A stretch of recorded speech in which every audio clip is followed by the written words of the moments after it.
Hi అండి, నేను యదువంశీ. ఇప్పుడే మా మురళి చేసిన దండోరాని చూసి వచ్చానమాట బయటికి.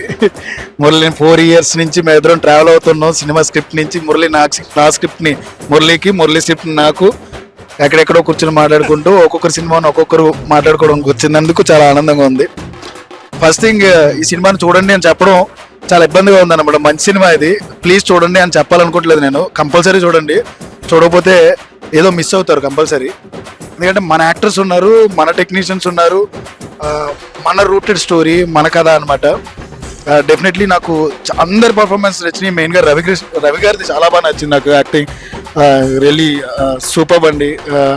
ఫ్రేమ్ మీద చాలా బాగా కనబడుతున్నారు, బాగా పర్ఫార్మెన్స్ చేశారు. నాకు కొత్తగా కనబడ్డారు నిజంగానే. నవదీప్ గారు 2.0 ఇది మురళి.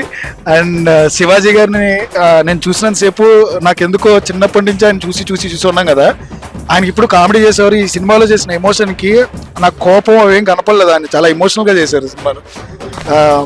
ఇలాంటి సినిమాలను సపోర్ట్ చేసినందుకు thank you so much sir, first of all. And mainly ఈ సినిమా మేము ఎక్కువ ఫోకస్ చేయడానికి కారణం మా రాధ్య. ఎక్కడి నుంచో ట్రావెల్ స్టార్ట్ అయ్యి అమ్మాయి బెంగళూరు నుంచి ఇక్కడ వరకు వచ్చి తన డబ్బింగ్ తను చెప్పుకుంటూ కష్టపడుతూ ఇక్కడ వరకు థియేటర్లో బయటకు వచ్చిన తర్వాత చాలా మంది మీడియా పర్సన్స్ కూడా నాకు కాల్ చేసి మీ రాధ్య బాగా చేసింది అంటే నాకు చాలా ప్రౌడ్గా ఉంది.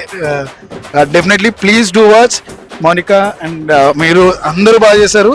ఈ సినిమాని కంపల్సరీ మిస్ అవ్వద్దు. ఇది మన సినిమా, మన కథ, మన ఊరి కథ, మట్టి కథ.